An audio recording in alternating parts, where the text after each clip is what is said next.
Bueno, pues en esta Facultad de Ciencias damos la bienvenida a compañeros de la Facultad de Economía y de CCH que vienen a comunicarnos sobre las experiencias que han tenido en cuanto a la defensa de los derechos laborales de los profesores de asignatura, en cuanto a una lucha contra la desigualdad salarial que hay en la universidad, contra la precariedad laboral, sin que eso signifique descuidar ni la calidad académica ni el compromiso con la labor docente. Creemos que la labor docente debe valorizarse y eso implica una mejora en las condiciones de la mayoría de los profesores de esta universidad. Sin más por el momento, cedo la palabra a los compañeros. Muchas gracias. Mi nombre es Pedro David Ordaz, soy profesor de asignatura A en el Colegio de Ciencias y Humanidades Plantel Vallejo. Quiero iniciar esta presentación, no se escucha el sonido, pero por lo menos que vean la imagen, con este pequeño video, muy conocido ya en redes sociales, donde Cantinflas está platicando con un maestro. Cantinflas está haciendo el personaje de adivino y acude una persona de la tercera edad con él. Palabras más, palabras menos, y solo para que quede en el registro, le pongo pausa porque no se escucha. Cantinflas le hace ciertas premisas que son certeras. La primera adivinanza que le dice ¿es usted maestro? Y contesta la persona, ¿y cómo me lo notó? Pues por lo jodido, se ve usted muy jodido. Y dice el profesor, es que no nos han pagado. Traigo a colación este video porque es una película muy vieja, aproximadamente de los años 40, y desde los años 40 los profesores han dado una lucha para obtener mejores salarios. En este país, antes de Juárez, los profesores como tal no existían. Es a partir del movimiento de reforma que se empieza a implementar una verdadera institución educativa desde el área básica. Y entonces la lucha ha sido larga desde los profesores rurales y luego en las ciudades. Muy pocas personas sabían leer y escribir. ¿Quiénes eran los profesores en ese entonces? Pues personas a lo mejor con escasos conocimientos, pero que sabían leer y escribir y que le enseñaban a otros. De ahí surgen muchos vicios, si ustedes quieren, muchos usos y costumbres, y que por ejemplo hoy el gobierno de Enrique Peña Nieto ha cuestionado. Señala que por ejemplo en las rancherías las plazas docentes son heredadas. Bueno, son heredadas porque en muchos sentidos no se ha avanzado en las rancherías. A veces el docente en las rancherías es aquella persona que sabe leer y escribir y ya no tiene más estudios. Entonces, evidentemente, al saber leer y escribir, le enseña a sus hijos más que los demás y tiene más posibilidades, y eso hace que pueda heredar la plaza de repente. Entonces, son problemas muy complejos. Este video que nos sirve de introducción para lo que quiero expresarles es muy bueno porque en el CCH, nosotros desde hace muchos años, somos despedidos cada semestre. Nos contratan como a todos a partir de ciertos criterios. ¿Qué criterios son esos?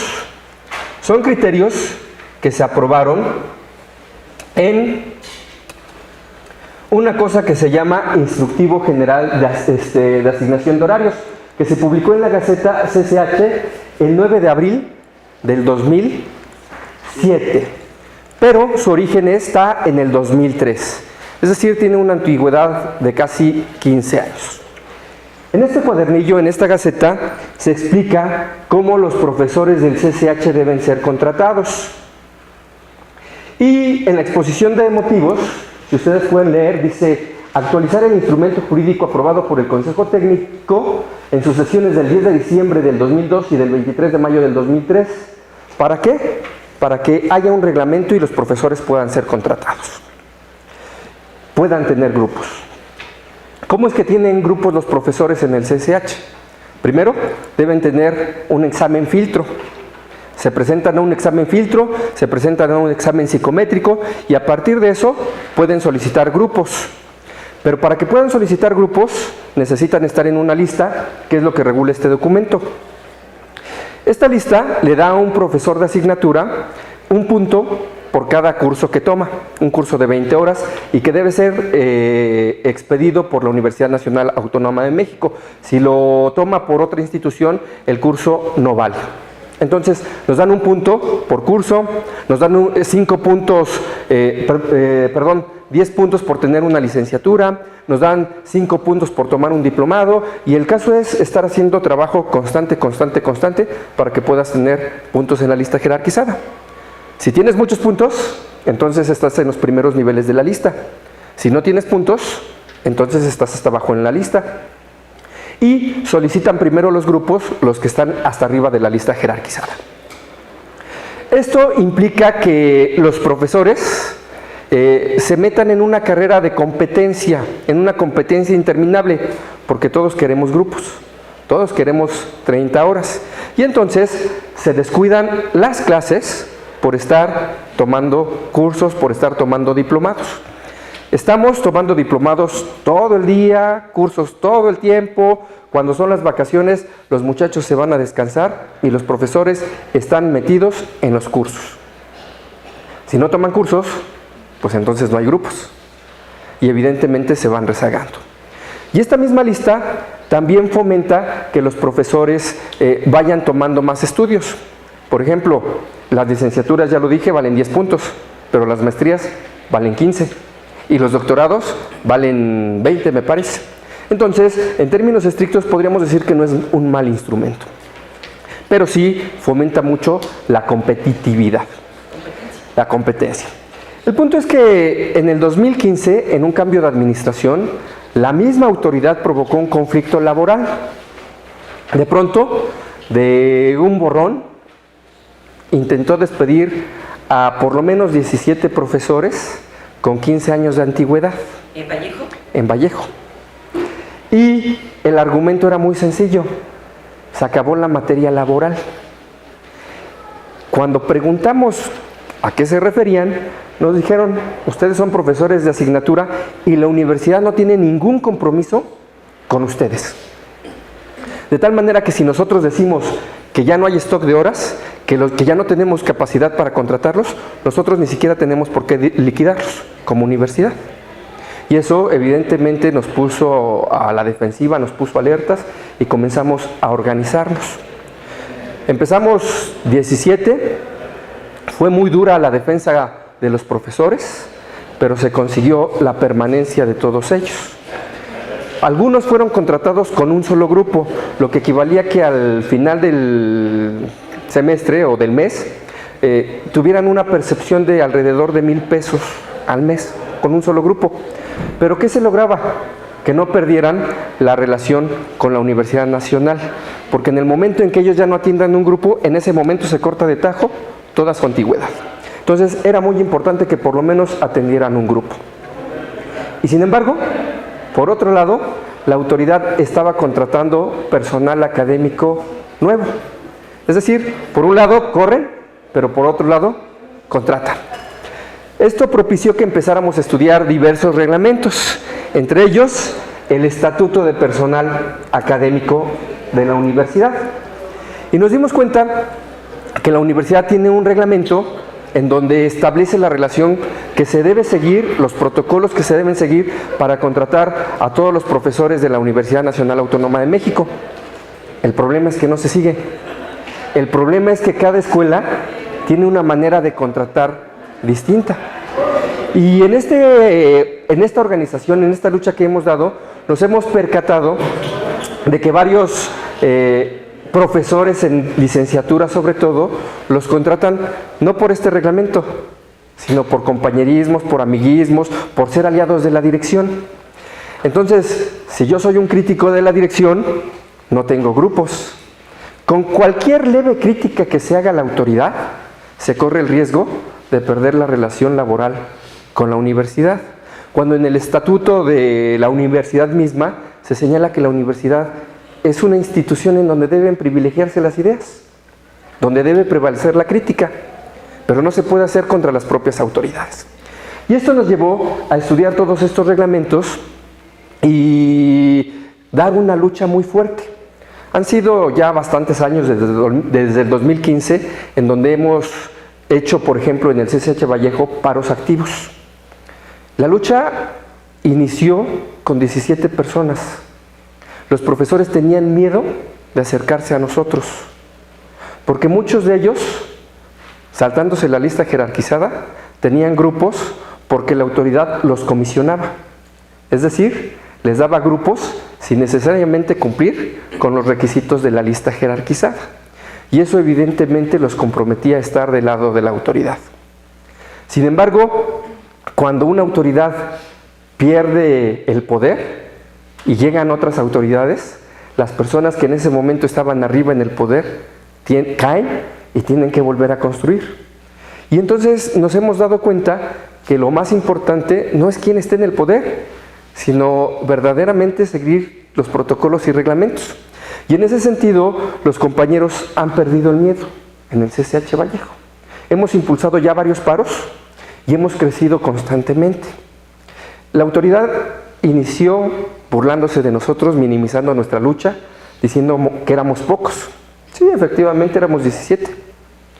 Hace unos meses, en octubre, hicimos un paro de labores en el CCH Vallejo y el 90% de los profesores asumió el paro, un paro activo, se sumó a la lucha. Y eso quiere decir que las condiciones laborales en las que estamos no son idóneas para nadie, para nadie. Entonces, bajo esta lógica, hemos caminado con otros compañeros de facultades. Iniciamos siendo el CCH Vallejo la punta de lanza. Hoy están los 5 CCHs en esta asamblea de profesores que hemos empezado a conformar. Y bueno, queremos darles algunos datos de lo que hemos descubierto, no solo en la lucha, sino en la documentación de los derechos laborales. Y por eso le cedo la palabra al profesor Salvador Hernández Belcastre, quien ha estado haciendo esta investigación rigurosa acerca de los datos económicos y estadísticos de lo que son los profesores en el plantel. ¿Y en la UNAM? Bueno, pues no tan rigurosa, tampoco se crean. En realidad, aquí a lo mejor los compañeros de economía tendrán información más precisa. Sin embargo, como bien dice el compañero Pedro, déjenme veo cómo se acomoda esto. Así se me oye. Sin embargo, así como dice el maestro Pedro, sí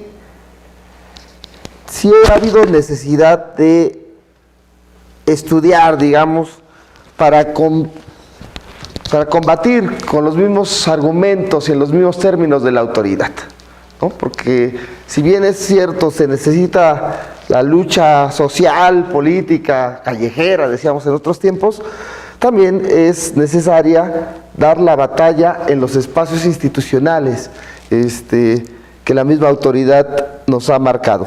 No encuentro mi archivo, ya lo encontré, es que tiene... nosotros lo que comenzamos a hacer en el caso del plantel Vallejo, como dice el profesor, es,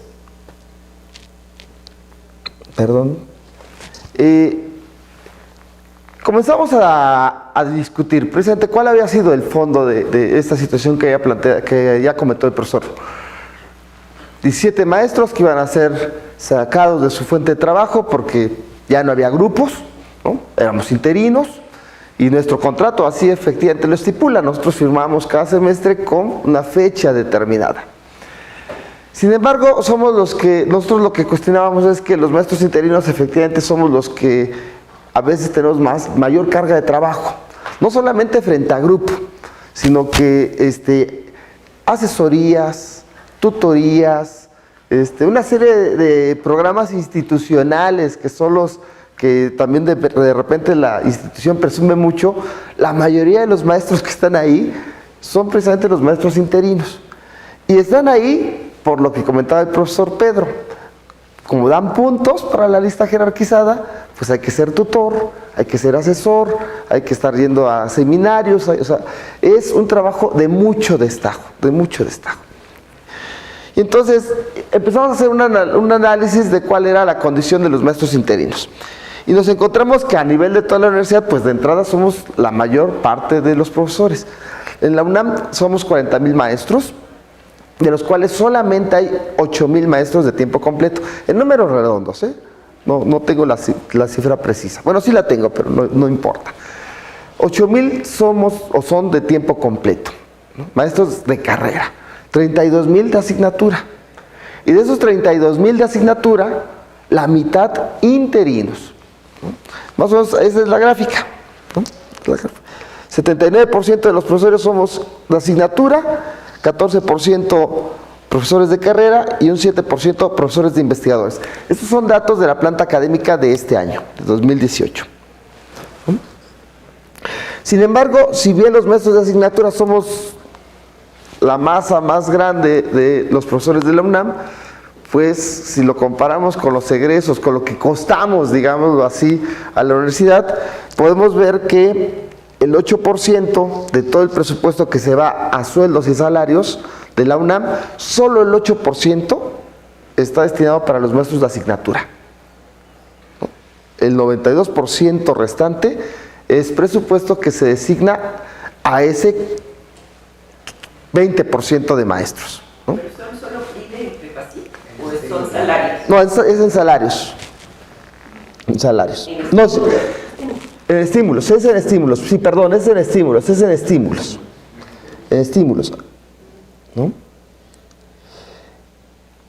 Eso, bueno, aquí hay otro dato. Es cómo ha crecido la planta docente del año 2000 al 2018, es decir, en este siglo, ¿no? Y podemos ver que el crecimiento de la planta docente en estos 18 años ha sido escaso.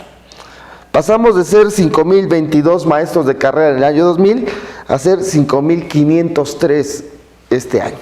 Es decir, apenas 500 maestros más de tiempo completo en un lapso de 18 años. Algo contrastante con los maestros de asignatura, que pasamos a ser de 23,009 en el año 2000 a 31,792, casi 31,800. Es decir, estamos hablando que crecimos 8,000 maestros de asignatura más contra apenas 500 maestros de tiempo completo. Es decir, no se ha fomentado esto que llaman la carrera académica en la universidad, ¿no? Aquí vemos a los maestros que han sido apoyados con estímulos, con PRIDE. A los maestros de tiempo completo se les da el PRIDE, a los maestros de asignatura el PEPACIG. Como podemos ver, aquí es el número de maestros apoyados. Aquí vemos un pico y empieza a bajar en el 2013. Esto se debe fundamentalmente a la implementación de este famoso programa de jubilación digna. A la autoridad le ha interesado que los maestros de tiempo completo con 70 años o más comiencen a jubilarse porque les sale muy caro, ¿no? Y ahorita vamos a ver por qué les salen caros los maestros de tiempo completo, ¿no? Porque a veces tenemos esa idea de que los maestros de tiempo completo ganan muchísima lana y no es tan real, no es tan real. Por eso cuando nosotros decimos que sí debe haber un aumento salarial parejo, lo sustentamos en una información que ahorita vamos a brindar. Sí ganan más, por supuesto, pero ahorita vamos a ver por qué. Pero comienzan a bajar el número de maestros que tienen estímulo a partir de este programa de jubilación digna. Y con el que contratan a maestros de jóvenes académicos, a los cuales hay que decir, no les pagan estímulos. No, ellos no tienen estímulos. Tienen su sueldo como maestros de tiempo completo, pero sin estímulos. Es decir, ahí la universidad sí se está ahorrando una buena lanita. Y lo mismo ocurrió con el PEPACIG, ¿no? Con los maestros de asignatura, aunque ahí la caída no es tan dramática porque pues hemos ido creciendo en número. Esta gráfica es impresionante. Es en términos económicos la diferencia que se paga en estímulos a los maestros de tiempo completo, que es la naranja, como ha ido subiendo a lo largo de los años, y lo que se paga en PEPACIG, que ha sido más o menos constante en casi estos últimos 20 años. Y tiene una razón de ser. Este crecimiento impresionante de los estímulos tiene una razón de ser. Aquí les quiero mostrar lo que hablábamos hace un momento de los salarios, ¿no? A ver. Sí, es este. Un maestro de asignatura en el bachillerato, hay que decirlo, porque en la licenciatura se tienen derecho a menos horas. En el bachillerato el máximo de horas que tienen es de 30 horas. ¿No? Un maestro de asignatura con 30 horas tiene un ingreso de 10,434 pesos. Asignatura A. ¿No? Esto es con los datos de este último contrato. Y una asignatura B, 11,800. Pero si nos vamos a lo de los maestros de tiempo completo, el nivel más bajo, que es el asociado A, gana 14,000, casi 14,500. En realidad no es tanta la diferencia con respecto a un maestro de asignatura. E incluso si nos vamos al más alto, que es un titular C, son 28,000 pesos.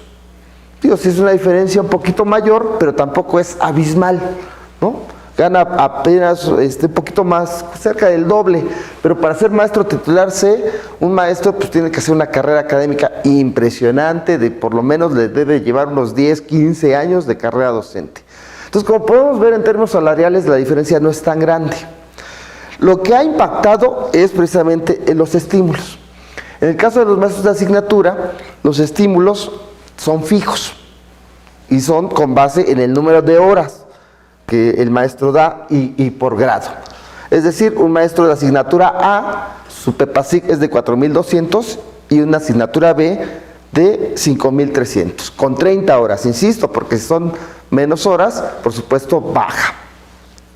Pero en el caso de los maestros de tiempo completo, que como su nombre lo indica, son tiempo completo, el estímulo va a depender de pues, ciertos trabajos que realicen, y hay 4 niveles de estímulo, de PRIDE, que es A, B, C o D. En el PRIDE A, el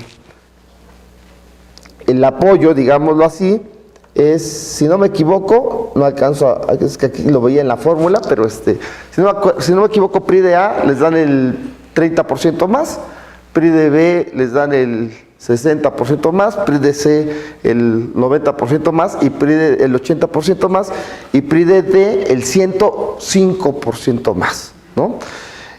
Eso es en términos reales, y si a eso le agregamos la antigüedad, aquí yo les puse una antigüedad de 15 años, que la universidad, eso está establecido en el contrato colectivo, cada año nos da un 2% más del salario.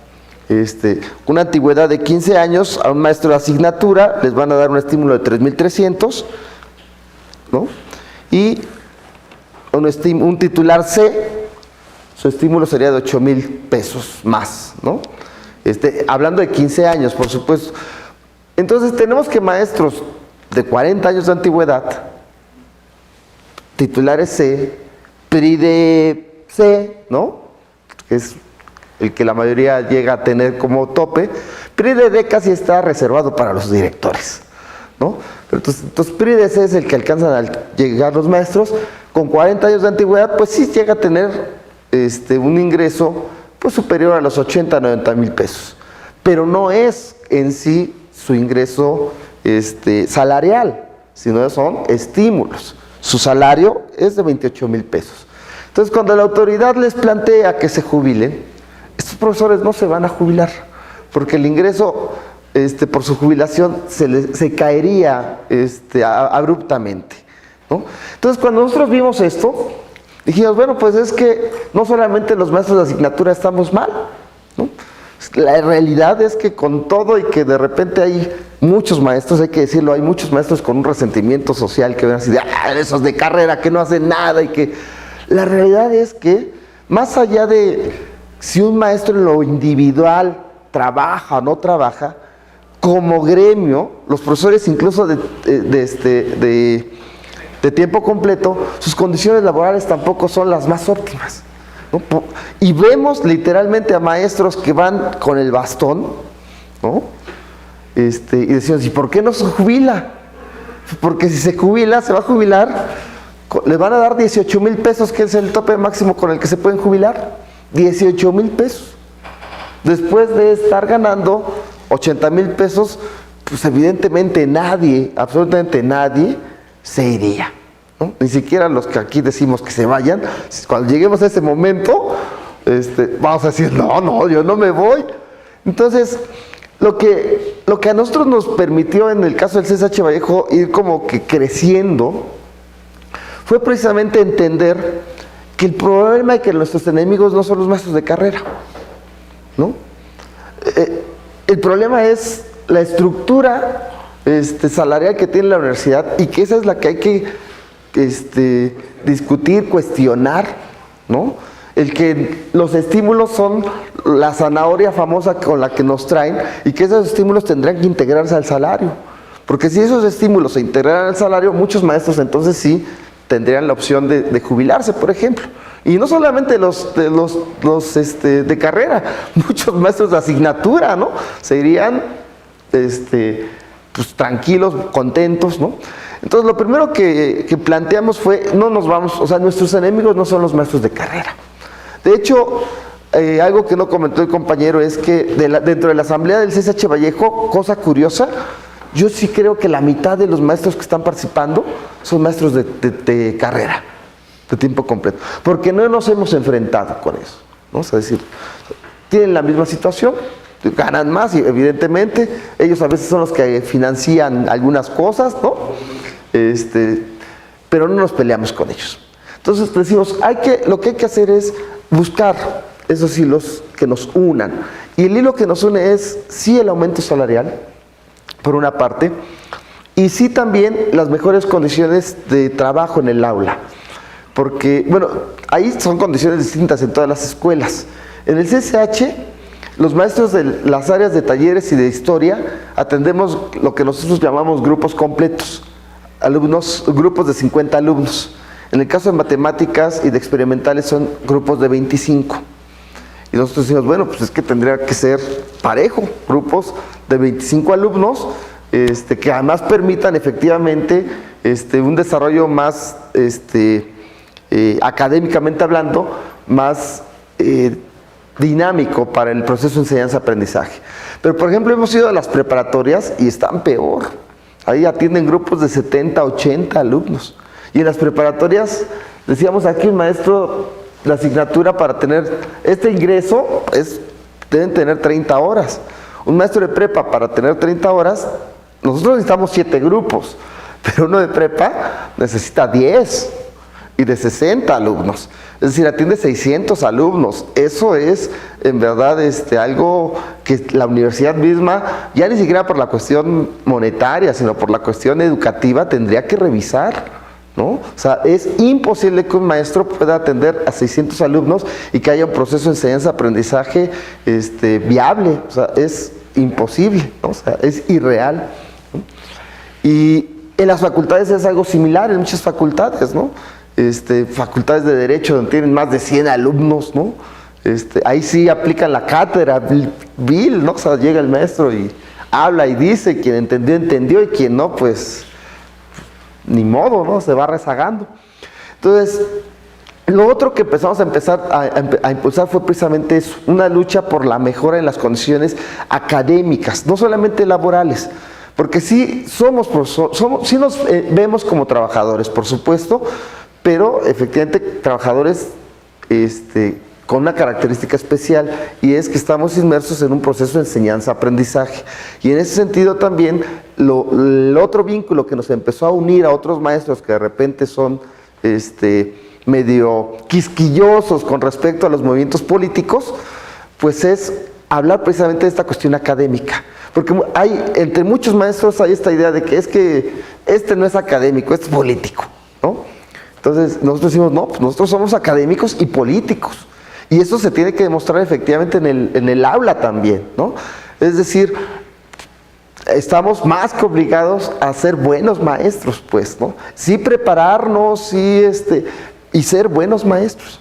Y en ese sentido es algo que también nos ha permitido tener ciertas simpatías con otros sectores de profesores, que originalmente nos veían así de, ay, no, los grillos, ¿no?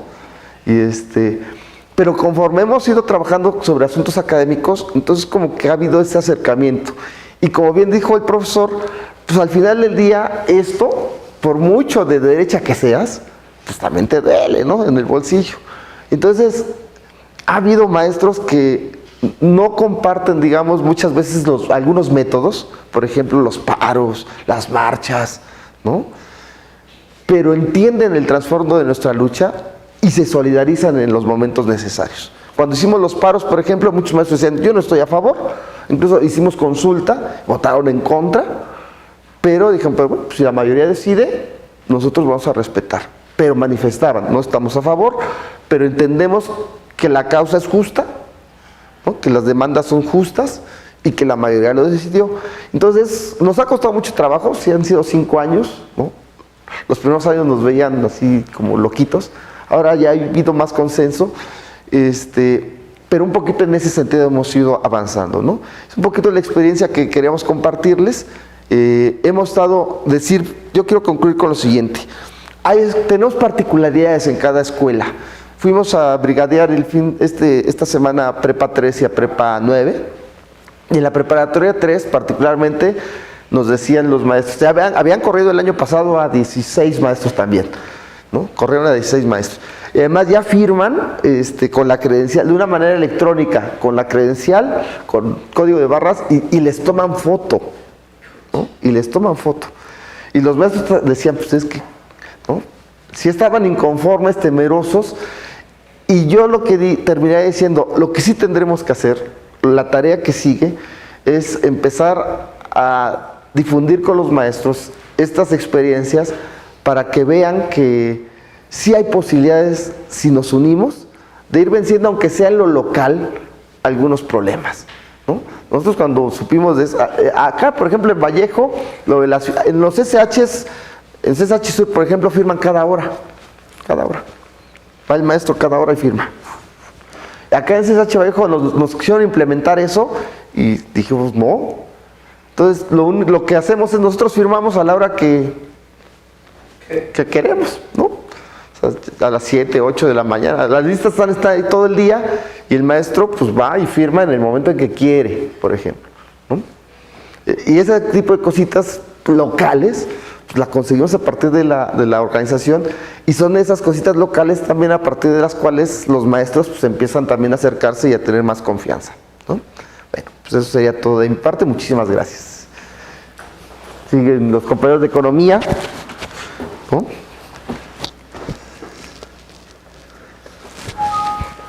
Te cedo el micrófono. Espero que se haya escuchado bien. Gracias. ¿En Vallejo los de carrera también firman? Sí. Pero como que vamos a... Llega uno a las 7 y se me olvida que somos a las 9. Acá no firmamos. Solo los carrex de las clases. Cuando entramos a dar clases, como de carrera, pero solo cuando damos clases. Pero no firmamos diario. No, bueno, igual, carrex es cuando entran a su clase. La diferencia es que, por ejemplo, en algunas facultades, en el momento de que inicia la hora, el maestro va y tiene 15 minutos para firmar. Y si no firma en esos 15 minutos, se retira y ya no firmó. Ya. Acá no, acá el maestro puede llegar en la mañana a firmar, perdón, de turno, a las 7 de la mañana, y si a las 7 de la mañana tiene clase a las 9, no importa, ya firmó. Bien, hola, buenos días, tardes. Y gracias por la invitación a la maestra Lidia. Y bueno, yo en lo particular voy a platicar, bueno, un marco general de cómo veo y cómo vemos un poco la situación de la universidad, del país, y lo que nos habían comentado los compañeros, que platicáramos la experiencia que ha habido en economía sobre derechos laborales, promociones, programas de jubilación, profesores adjuntos, profesores de asignatura. Yo soy profesor de asignatura B, ahí en la facultad. Y bueno, la experiencia que les queremos compartir y que queremos platicar un poquito en este tiempo es lo que ha pasado en la Facultad de Economía, cómo nos hemos podido más o menos organizar, cuáles han sido los problemas que hemos encontrado. Se han hecho diferentes diagnósticos en diferentes momentos en el último periodo. Lo que empezamos haciendo fue a partir de la emisión, de que sale el programa de jubilación, de integración de jóvenes, a partir aproximadamente del 2014, hubo una seria oposición a ese programa. Desafortunadamente pues no lo pudimos eliminar ni bloquear, pero se dio un proceso de organización. Nosotros también empezamos como profesores adjuntos en la facultad, y después, aproximadamente 2009-10, hubo un proceso en el cual podemos promovernos a profesores de asignatura, y bueno, una buena parte de profesores sí se integró como profesores de asignatura. Ahora, lo que hemos encontrado en la universidad, bueno, en la facultad y en la universidad, es que hay una transición de profesores ya de edad, que están en edad para jubilar, y la integración necesaria de nuevos profesores, jóvenes o relativamente jóvenes, 30 a 40 años, a la planta, precisamente para hacer ese cambio demográfico, esa transición de profesores. Pero precisamente la aparición de este programa, que es discriminatorio, ya ustedes lo han de conocer y lo han de saber, pues generó mucho malestar, pero sí se dio un proceso organizativo muy importante ahí en la facultad. Para empezar, bueno, a mí me toca hablar en particular de los profesores adjuntos y de los profesores de asignatura. A la maestra Mariluz le va a comentar la cuestión de los profesores de carrera, y una parte de lo que se logró conquistar, que fue como un programa de jubilación digna, alterno al oficial, por decirlo así, pero eso ya lo comentará la maestra. Bueno, entonces hay una integración, todavía en la Facultad de Economía existe la figura de profesor adjunto. Comentábamos en las asambleas con algunos profesores de otras escuelas que decían, pues esos eran más como becarios, ¿no? Como de apoyo, pero nosotros lo enmarcamos en el proceso de profesionalización del trabajo docente, y de que se va haciendo una carrera y una conformación de una planta a partir de este nivel, que es el de profesores adjuntos, y para ir, digamos, subiendo y evolucionando como carrera docente en específico.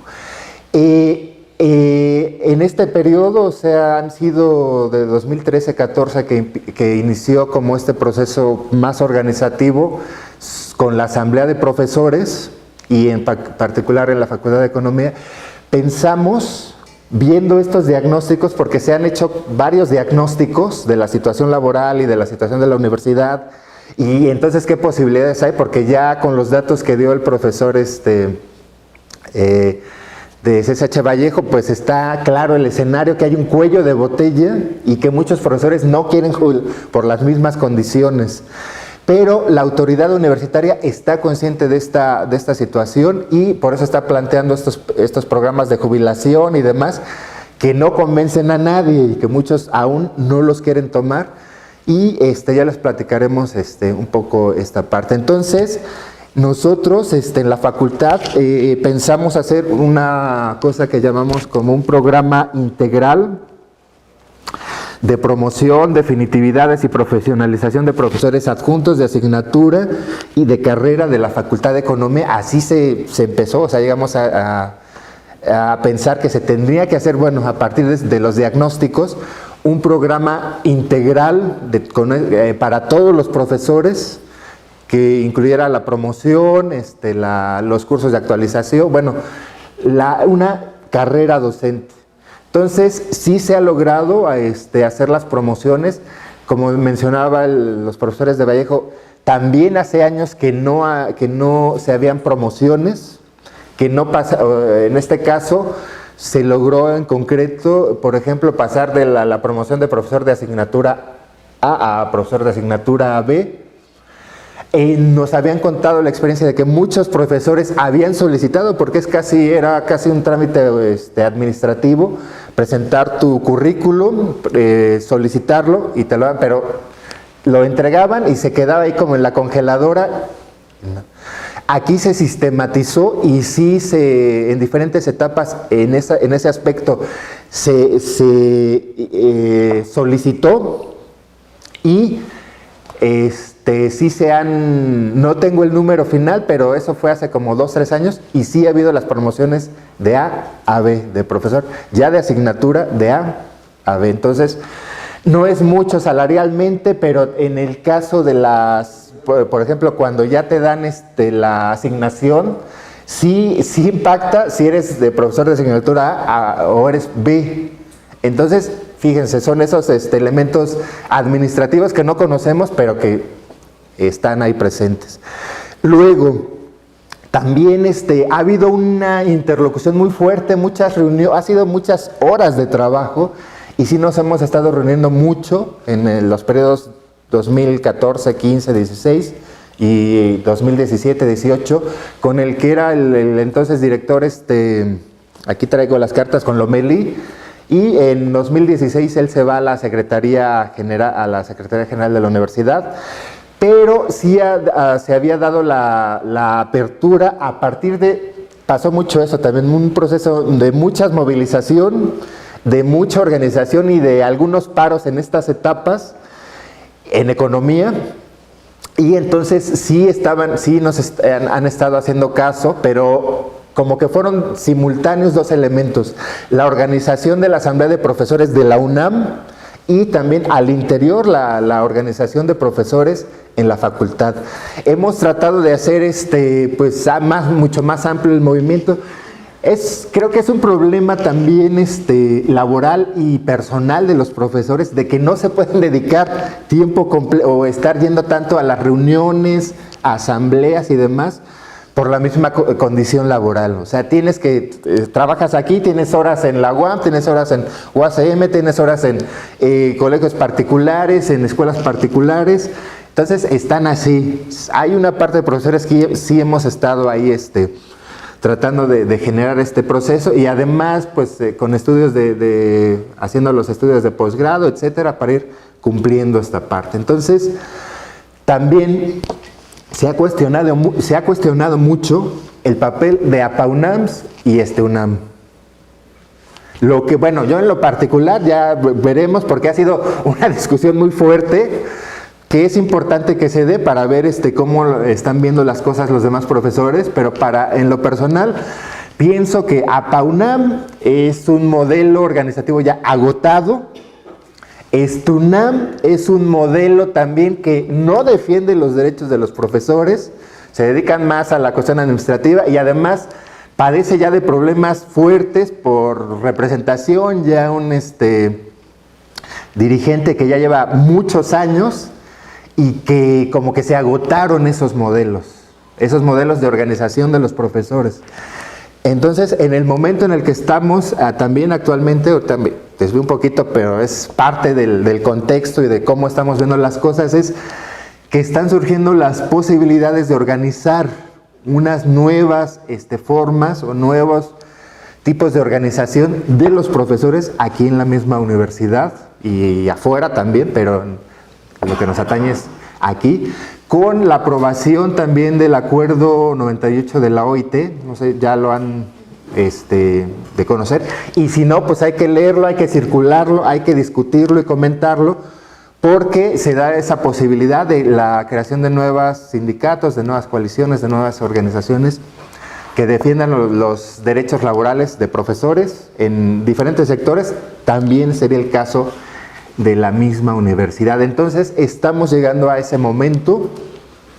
No sabemos cómo se vaya a dar el proceso, si al final se vaya a impulsar la posibilidad de generar un nuevo sindicato, una nueva coalición, asociación mutualista, no sé, ahí se tendría que dar toda una discusión y también pues estamos invitando a los profesores a este aspecto, a que se integren y si no pueden estar tanto en lo personal, por lo menos estar informados y estar cerca de este proceso para ¿qué?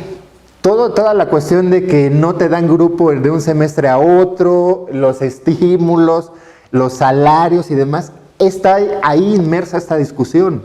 Son todos estos elementos. Ya dieron los datos, el 80% de los profesores somos profesores de asignatura con estos límites. Pero también, ojo, estamos llegando también a un nivel límite en la misma universidad.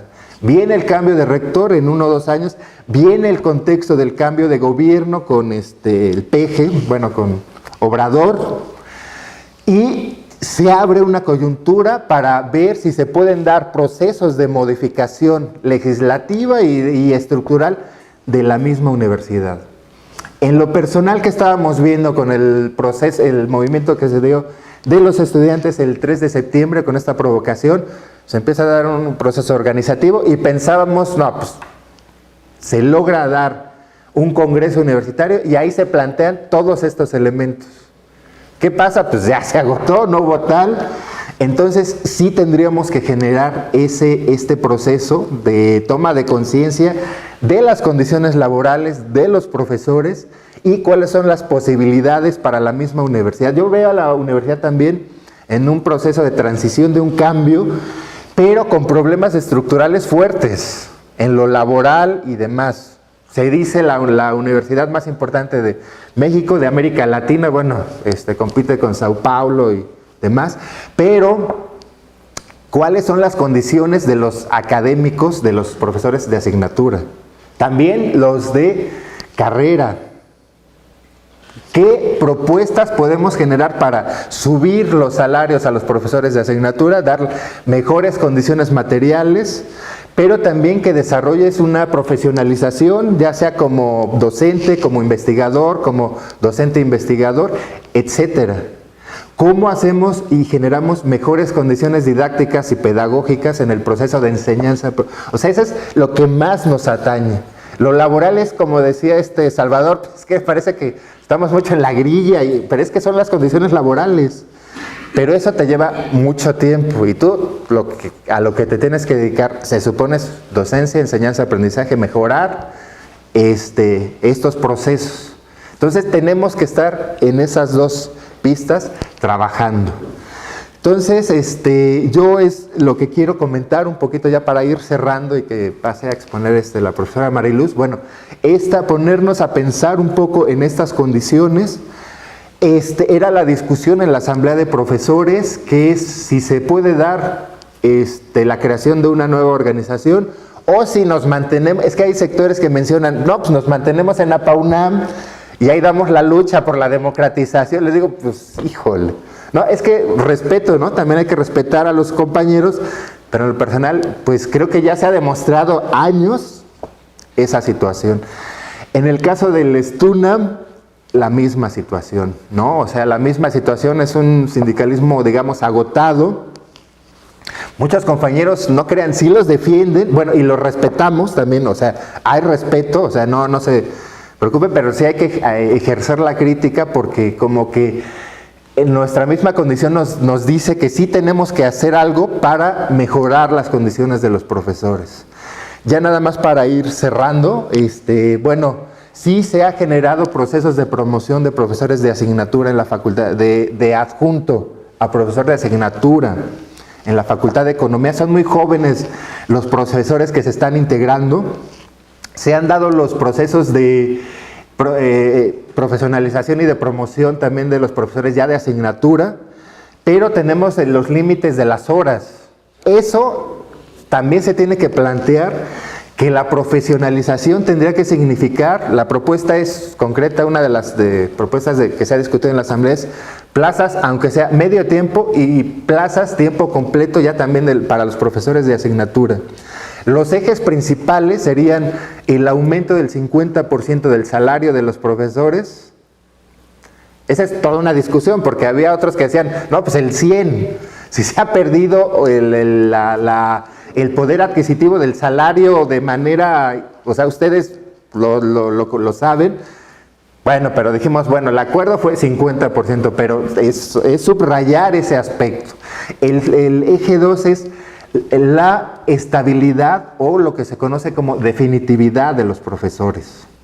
Ese es esencial, porque ya con la definitividad ya no te pueden privar de tu contratación, digamos, ya eres ya tienes estabilidad, ya eres definitivo, ya no te pueden correr, aunque sea en una materia o en tu área de trabajo. Entonces, fundamental. En la Facultad de Economía, por cierto, me extiendo un poquito, la última etapa en la que estamos con el director actual es que se va a abrir ya un proceso de definitividades. Ya se hizo un diagnóstico, va a ser para 60, 80 profesores y van a empezar a salir a partir del próximo semestre, que es 2019-2, ya van a empezar a salir las definitividades por asignatura. Entonces se hizo un diagnóstico y más o menos ya se tiene, porque sería un programa para los profesores que tienen más de 20 años ya de antigüedad, que sería como la antigüedad administrativa ya definitiva, y que tengan 10 años, bueno, aunque ahí vamos a discutir precisamente con el director, si son 10 años dando una misma asignatura o se complementan con las asignaturas que estés en un área en particular, por ejemplo, en investigación de análisis económico, que hayas dado INAI 1, INAI 5 y así ya se complementa, pero eso se va a discutir. Lo que sí es que hay, por decirlo así, disponibilidad de la autoridad y del director para generar estos procesos. Y eso tampoco se ha dado de a gratis, porque es un proceso que ha sido de 3, 4 años de movilización, de organización y demás. Los otros logros que se han dado, que ahorita lo va a comentar la profesora Mariluz, son el programa de jubilaciones, se llamó. El director dijo, no, es que no podemos decir, no, un programa de jubilación digna, dijo, le vamos a poner programa especial de contrataciones como profesor asociado B, de medio tiempo para profesores de asignatura de la Facultad de Economía para los semestres 2018 y 2019. Dijo, no podemos ponerle de jubilación digna, o sea, porque nosotros le hacemos programa de jubilación digna. Así terminamos poniéndolo. Así es, está el nombre, pero es el programa para que los profesores se jubilen, o sea, profesores que ya llevan 30, 35, 40 años, y precisamente para que se vayan abriendo los espacios, porque si se jubilan profesores, ya se abren espacios para... Entonces, esa ha sido la lógica, ha sido un trabajo de muchos... tiempo, de muchas horas de trabajo, muchas discusiones, o sea, ya se imaginarán reuniones, cómo hacemos la tabla de puntaje, no hombre, una locura, pero afortunadamente sí se ha dado estos procesos. Entonces, lo que llamamos Programa Integral de Promoción, Definitividad y Profesionalización de los Profesores Adjuntos de Asignatura y de Carrera, era en este sentido, ir resolviendo estas problemáticas estructurales de la facultad y de la universidad y dando soluciones. Entonces, no sé, yo de mi parte dejaría por ahí para que pase a exponer la profesora Mariluz, un poco a detallar más los elementos que se han dado, y ahorita si quieren comentamos si hay algunas preguntas o dudas para detallar con más precisión. Gracias. Está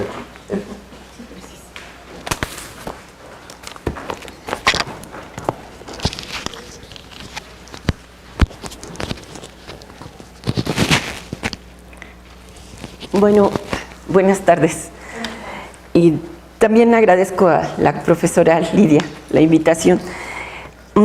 Yo creo que hay una parte que a mí me gustaría poner como punto de partida, que es que lo que hemos logrado en economía, que yo creo que sí hemos obtenido algunas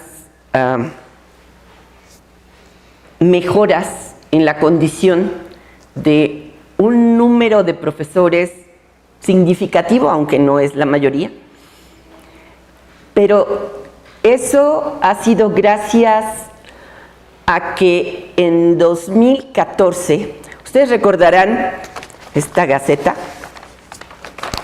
que efectivamente era histórico, era un golpe terrible cuando crearon el programa SIJA, porque dejaban fuera, el SIJA es para jóvenes, la incorporación de jóvenes, que es la contraparte del programa de jubilaciones a los 70 años, pero el golpe mayor era en la incorporación de profesores con una condición de discriminación, una condición de discrecionalidad brutal, porque quedaba en manos de los directores la contratación.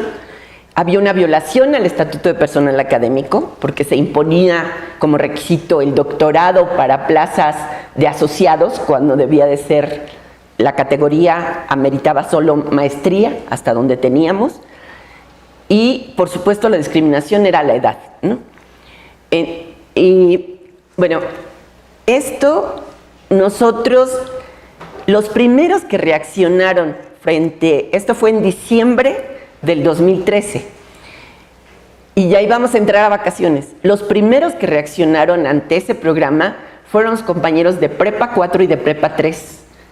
Prepa 4 fueron Margarito Claverina, que era de la APAUNAM, pero era representante democrático, que después lo corrieron, por supuesto, y convocaron una asamblea. Después citamos en economía y ahí empezó.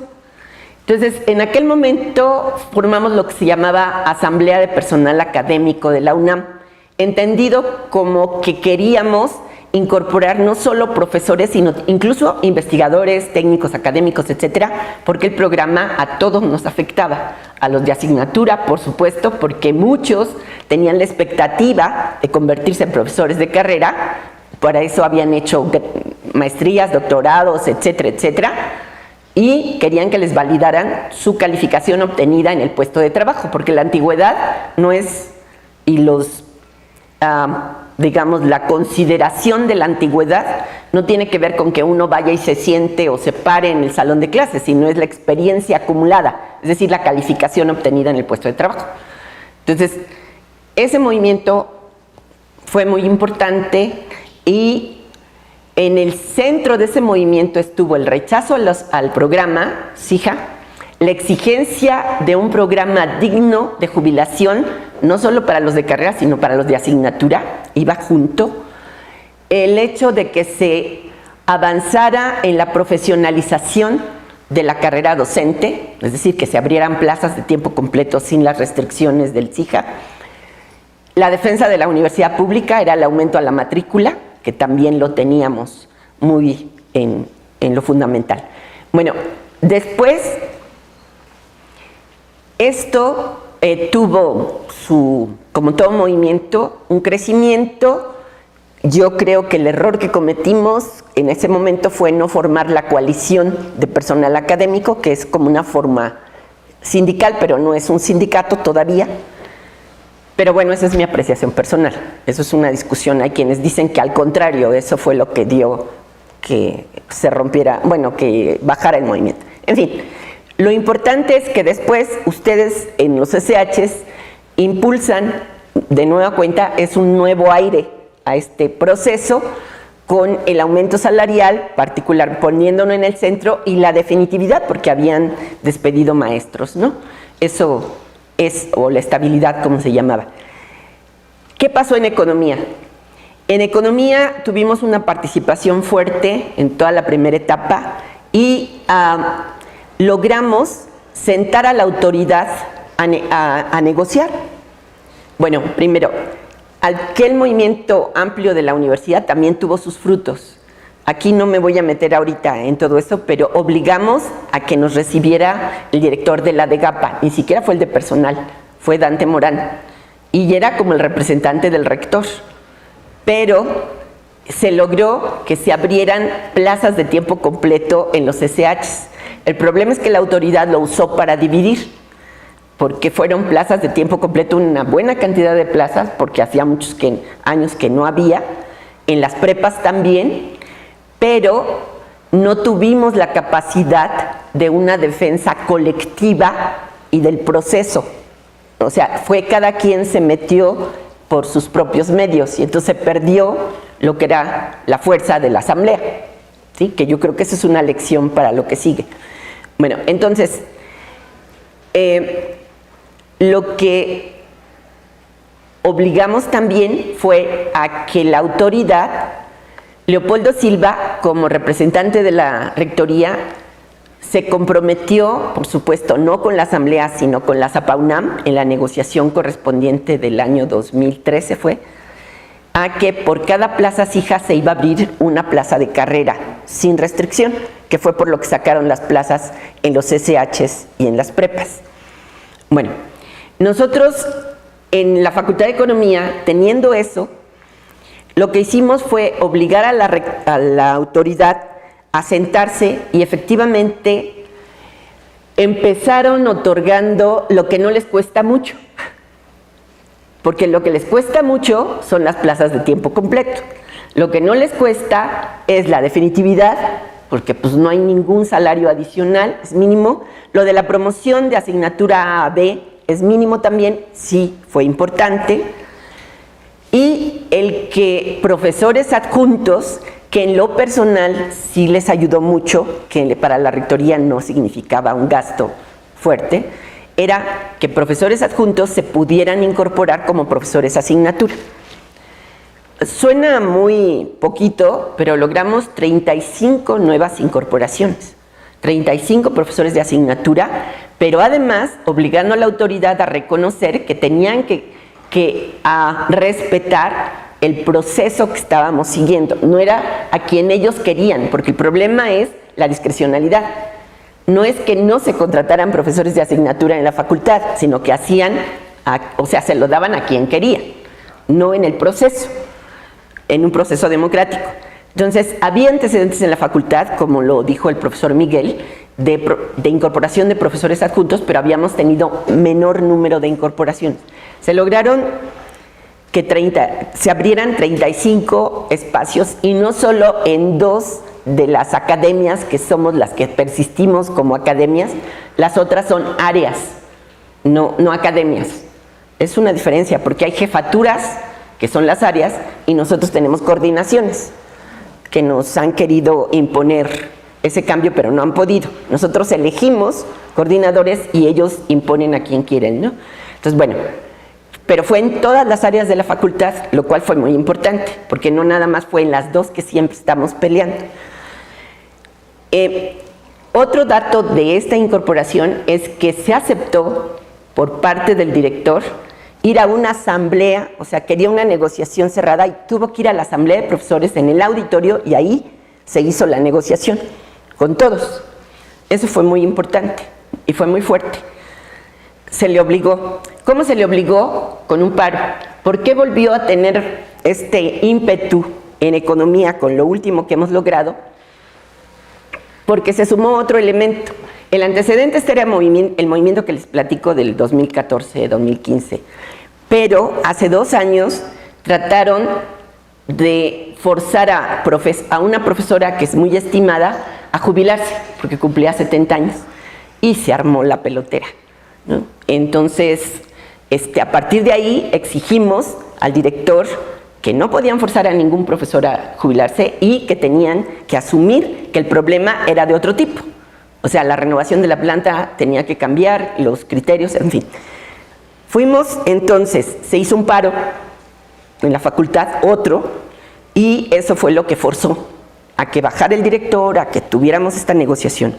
Entonces, se logra que entren profesores de asignatura, de los que venían, el requisito era profesores adjuntos, ese es el requisito, para poder ser profesor de asignatura en este proceso. Y aceptó que los jurados estuvieran supervisados por la Asamblea de Personal Académico de la facultad. O sea que nosotros nombramos propuestas de jurados en cada uno de los concursos, que eso nos dio cierta garantía, ¿no? Era uno consejo técnico, uno áreas y uno en la asamblea. El otro programa, que es al que se refiere el profesor Miguel, fue que yo en lo personal no estaba de acuerdo, lo digo, nosotros teníamos plazas de tiempo completo vacantes en la facultad, aparte de la SIJA, eran 10.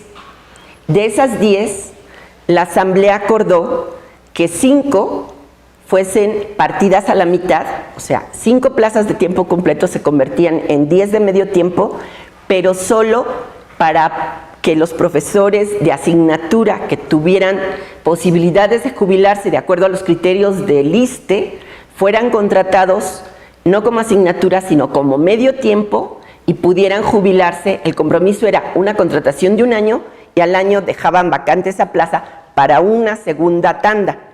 Con eso yo estoy de acuerdo. Con lo que no estaba de acuerdo es con que agarraran 5 de nuestras plazas, sino que la rectoría debió de haber puesto las plazas, pero eso era más difícil y se acabó aprobando en la asamblea solo que se tomaran las plazas. Eso fue con lo que no estuve de acuerdo, ¿no?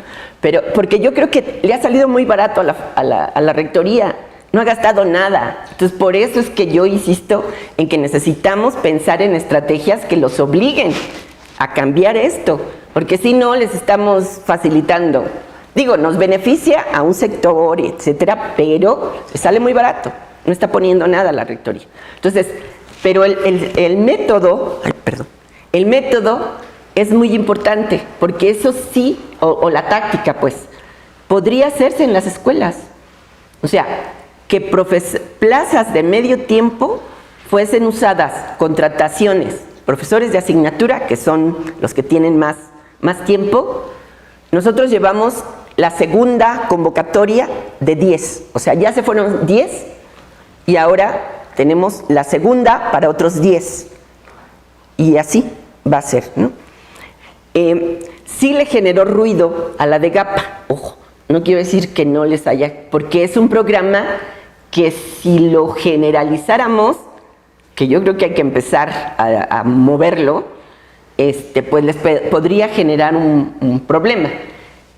Ojo, como no tenemos la contratación, porque es la PAUNAM, lo que hicimos, tanto la dirección ahí y la asamblea, fue manejarlo a través del Consejo Técnico, no como una negociación, no sé si me explico, como administrativa, porque entonces lo laboral podía ser impugnado para las propias autoridades, sino se manejó a través del Consejo Técnico, que finalmente tiene atribuciones para hacerlo. Bueno, ese es el otro programa.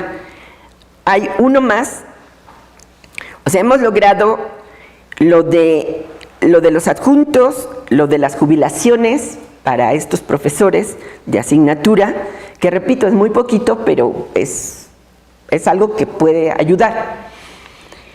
Y estamos ahorita en el periodo de las definitividades, que lo que queremos es un programa especial. Y ahí lo que, como decía Miguel, lo que se ha hecho es, nosotros queríamos llegar a un programa parecido al que el compañero Javier de Prepa 5 siempre nos muestra, que históricamente se instrumentó en la universidad. Es decir, hubo un programa especial definido por rectoría, en donde automáticamente por antigüedad prácticamente se les dio la definitividad a profesores de asignatura. Ojo, también hubo programas de este tipo para profesores de carrera, en ciencias, en varias escuelas, en facultades. No violenta el estatuto de personal académico porque son acuerdos internos que se pueden llegar en las escuelas con todo y el EPA. Entonces lo que nosotros decíamos es, hay un precedente, queremos un programa así. ¿Por qué? Porque lo que hacen es decir, sí las definitividades, pero es por concurso de oposición abierto, ¿no? Siempre. Lo que no logramos en esta ocasión que fuese en automático, les pusieron reparos a las autoridades de la escuela, o sea, sí creemos que haya sido así desde la administración central, y como no quieren muchos problemas, pues lo que hicieron fue, bueno, pues entonces encontremos una manera en donde sí se acepten criterios que vayan acotando, ¿sí? No sea, es abierto, pero hay ciertas garantías mínimas. ¿Cuáles son esas garantías mínimas?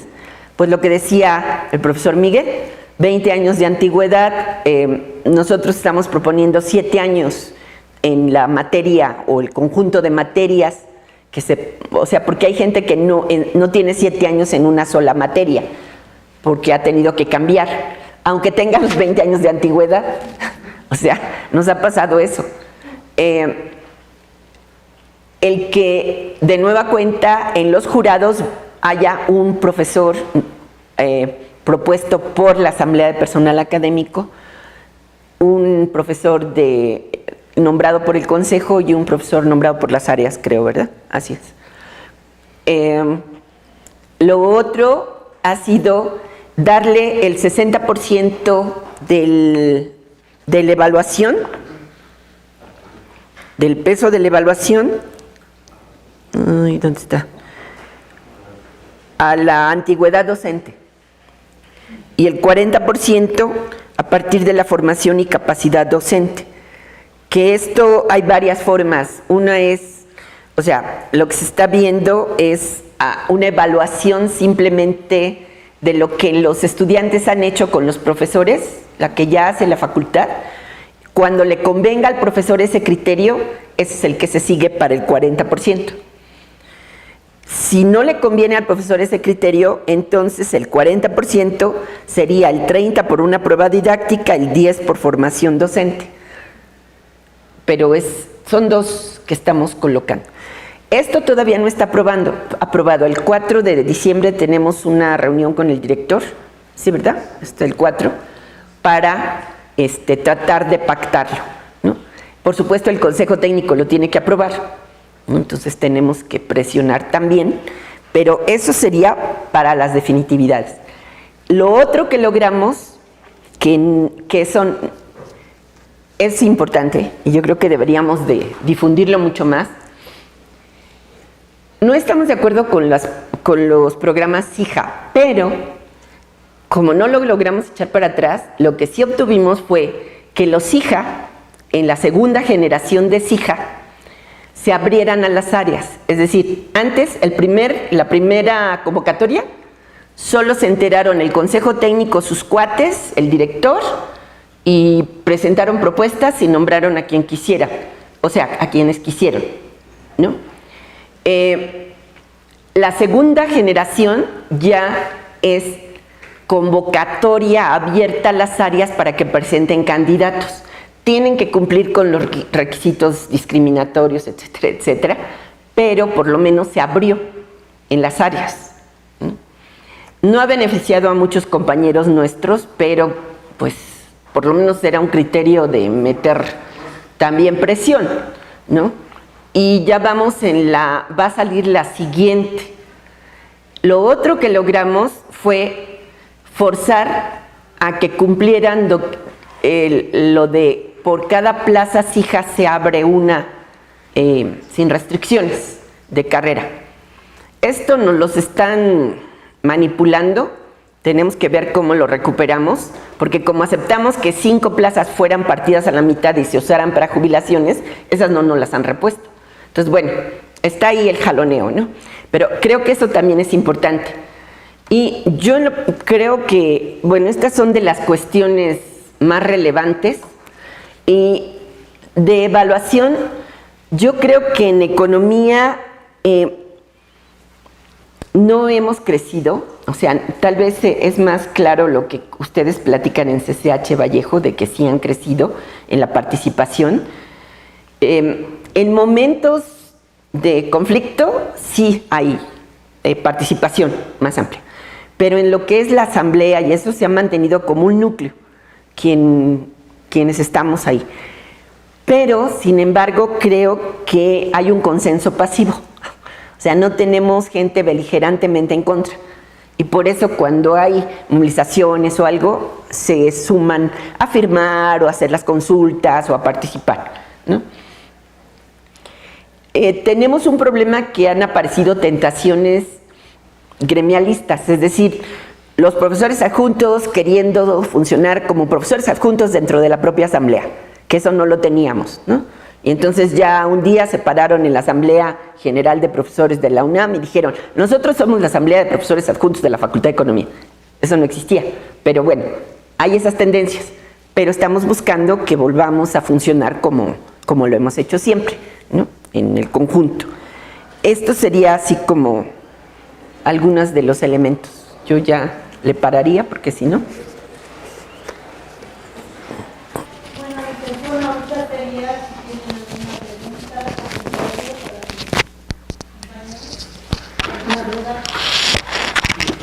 Antes de agregar algo que no comentamos de la experiencia, que ahorita que escuché me parece importante. Algo que hicimos en Vallejo de forma particular es que solicitamos vía transparencia la información sobre los grupos definitivos y quién era su propietario, por así decirlo. Porque pues siempre cuando peleábamos definitivas, la respuesta es que no hay grupos, ¿no? O sea, aunque cubre el requisito del EPA, y pues sí, pero no hay grupos, ¿no? Entonces lo que hicimos fue pedir esta información por transparencia, y fue muy importante porque a partir de esta información por transparencia logramos que, pues saber que sí había grupos definitivos sin propietario, por así decirlo. Y entonces lo que hicimos un poquito, así también a nivel de asamblea, como nosotros tenemos el escalafón, la lista jerarquizada, estamos divididos en áreas, en 4 áreas. En el área de historia había 7 grupos definitivos, entonces se le dio uno a cada uno según el orden hasta donde llegó, ¿no? A los 7 primeritos. En el caso de matemáticas había 40 grupos, entonces también 40. En el caso de experimentales fueron como 28, y en talleres fueron 6, creo que fueron los que menos tuvieron, ¿no? 10, ¿no? Y así se dio a un grupo. Claro, todavía estamos en el proceso de negociar los términos en que se van a abrir los concursos, porque ya tenemos el grupo definitivo con carta compromiso de concursarlo. El problema es que no estamos precisamente negociando este asunto porque es en Vallejo. Lo que nosotros decimos es, si se abre el concurso abierto, pues van a ir de entrada de otros planteles. Y segundo, pues no se cubrió a la totalidad de los interinos, ¿no? O sea, aunque suenen muchos grupos, o sea, 7 en historia, 10 en talleres, no cubrió a la totalidad de los maestros. Entonces, no han salido estos concursos precisamente en esta situación de, si salieran en estos momentos, pues es las mismas condiciones que hemos tenido toda la vida, ¿no? Un concurso para 15, ¿no? Entonces, lo que andamos empujando es que algo similar ocurra en los otros planteles del CCH para ir jaloneando efectivamente esos grupos, que seguramente hay, como los había en Vallejo, seguramente hay, y por lo menos tener un colchón más amplio de grupos definitivos que permita que el proceso de concurso abierto, porque efectivamente no dicen que pues, automático no va a haber, tiene que ser concurso abierto forzosamente. Entonces, bueno, está bien, pero que vaya con ciertas garantías, porque también sería muy injusto que un maestro después de 15 años, pues la universidad diga, pues es que sabe que usted simple y sencillamente no puede dar clase, no sabe, ¿no? Entonces, que sería tanto como decir que ya echamos a perder 15 generaciones, ¿no? Entonces, un poquito es también lo que se hizo en Vallejo, a partir de transparencia, que se solicitó esta información y que sí nos la proporcionaron, ¿no? Y que es algo que nosotros hemos insistido en muchos lados que también lo puedan hacer, porque sí están obligados a dar la información que es pública, ¿no? Perdón, una aclaración. Nosotros, cuando los profesores adjuntos pasaron la asignatura, fueron concursos internos, no es concurso o sea, es un proceso abierto, pero interno. No es el concurso para la definitividad. Ah, ok. O sea, ellos van a tener que concursar para la definitividad, pero sí, fue para que accedieran a la plaza de asignatura, porque ni eso tenían, ¿sí? O sea, la tienen de forma interina. Exacto. Pasan a asignatura con le llamamos proceso de selección interno, ni siquiera se llama concurso, sino proceso de selección interno. ¿Y vas a preguntar? Sí, precisamente porque yo había leído en el EPA que con un año que estés con un grupo puedes pedir concurso abierto, pero con 3 años pues un concurso cerrado, que es más bien la libre. No. En el caso de lo que establece el EPA, es un maestro interino tiene el derecho a solicitar su concurso de definitividad a los 3 años. Y son concursos abiertos, en todos los casos son concursos abiertos. Los únicos que tienen concurso cerrado son los maestros de tiempo completo interinos que pueden solicitar su concurso cerrado. Pero incluso cuando es que hay muchas confusiones, el maestro de tiempo completo se vuelve de tiempo completo interino a partir de un concurso abierto. O O sea, cuando salen las plazas estas de concurso de carrera, son concursos abiertos y ganas la plaza, pero la ganas de forma interina. Hasta los 3 años tienes el derecho de volverte definitivo y ese concurso sí es cerrado. Pero ya no es concurso como tal, ¿no? Tiene que se pasa el tiempo. Pues es un concurso formal, ¿no?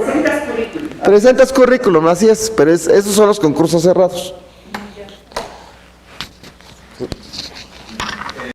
pues agradezco mucho la información. Yo nada enterado de las estaciones rurales. Me voy a quedar aquí. Aquí en la Facultad de Ciencias. Bueno, pues de Química 3 semestres y ahora ya llevo ya como profesor de asignatura casi 3 años sin saber que existían los concursos y bueno, nada completamente, ¿no? Estoy en la carrera de Ciencias de la Tierra y se anuncia, bueno, a partir de, se supone, en el siguiente periodo debería haber una nueva escuela de Ciencias de la Tierra. Hubo una reunión para avisarnos porque, o sea, casi todos somos estudiantes del posgrado de Ciencias de la Tierra y estamos casi todos acabando nuestros doctorados, ¿no? Y ustedes van a fecha de examen. Y el punto es que nos avisaron, dijeron, solo va a haber una plaza cuando se abra la nueva escuela y solo nos dieron una plaza, ¿no?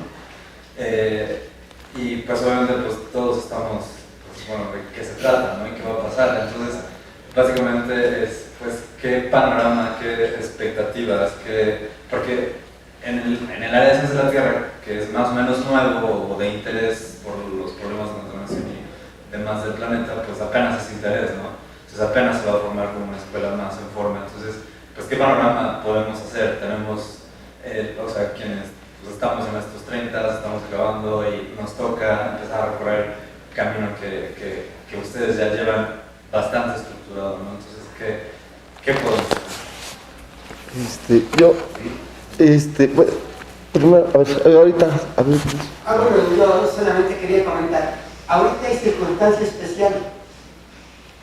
El hecho de que quede López Obrador es porque hay un hartazgo social, o sea, hay muchos rechazados, hay una situación laboral precaria general en el país. La UNAM no debe ser el espejo de lo mal que está en el país, debe ser ejemplo de que me puede reducir la desigualdad. En otros momentos en la misma historia, cuando se creó la UAM, cuando se crearon las preparatorias del Distrito Federal, no era uno de tiempo completo y el resto de asignatura. No es que tenga que ser así siempre. Ahora es cuando se puede cambiar. O sea, lo que quiero decir es que haya sido así como se ha narrado durante todos los años neoliberales, no quiere decir que el futuro necesariamente tenga que ser igual.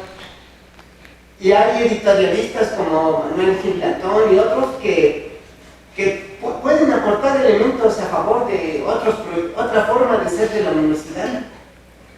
Y el hecho, lo que se ha logrado en economía, lo que se ha logrado en CCG, muestra que se puede en cierto sentido señales de arriba y señales de otros lados, nos muestran que se puede, que podemos transformar. Eso es lo que pues, quisiera decir que sí se puede.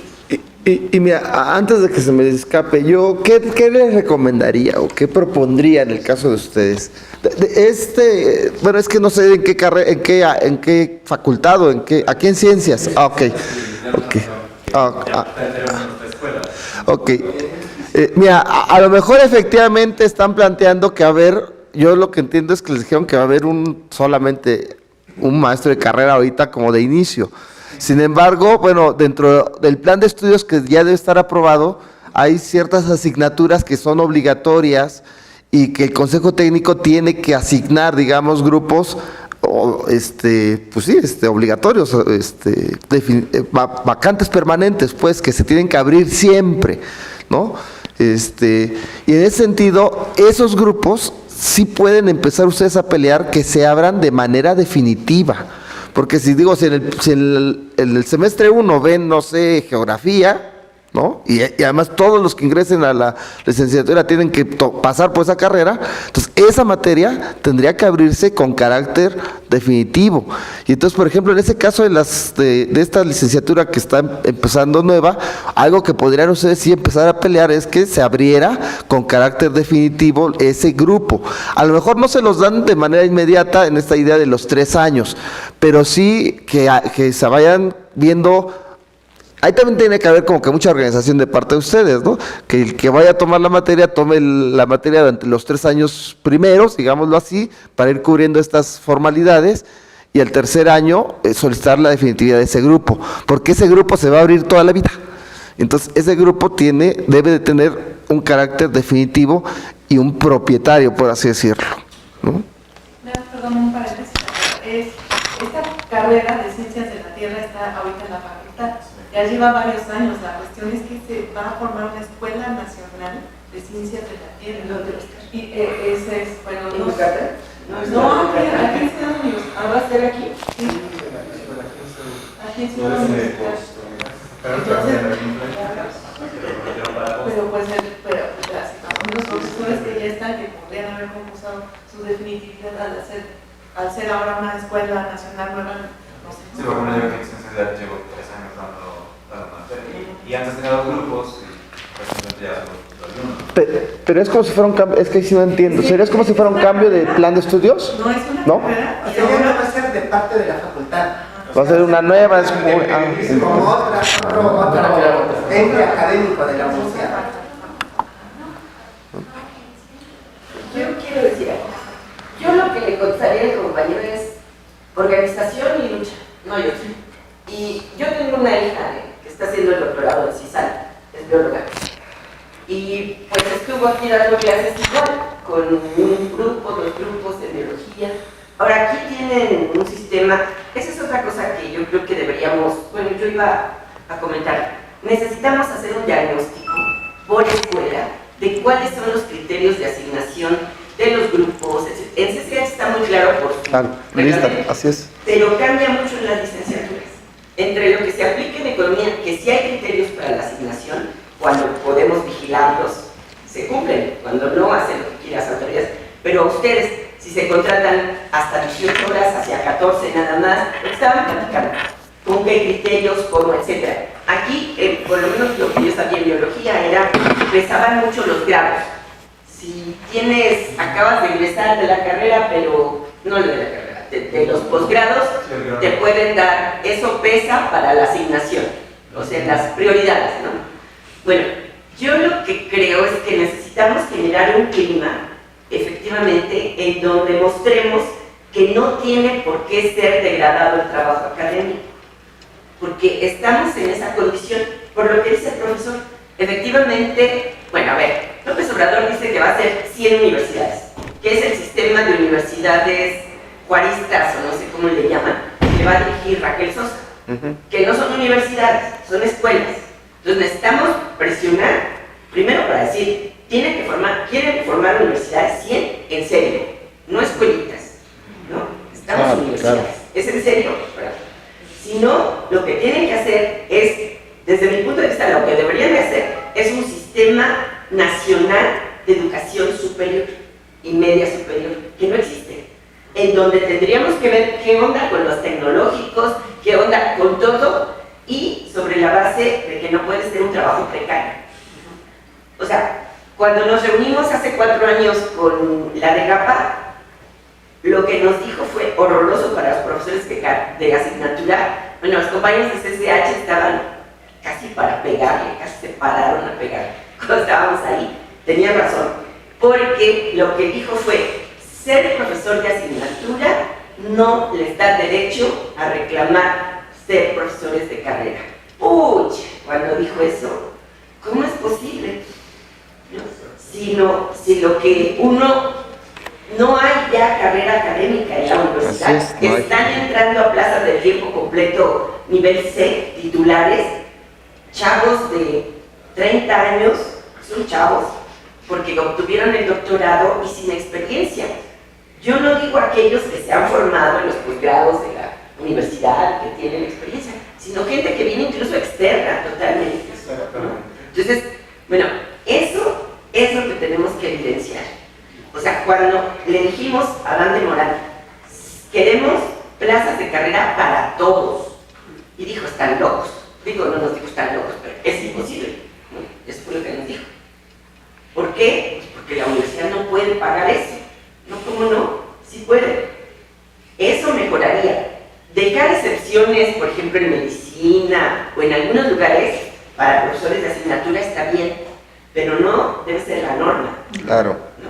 Entonces, tenemos que meter eso, pero durísimo. El problema es que a veces no lo ponemos donde debe estar.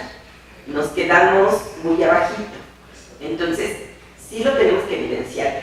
A mí me alarma, porque yo veo a los jóvenes y digo, nos estamos peleando viejos con jóvenes, profesores titulares con profesores adjuntos.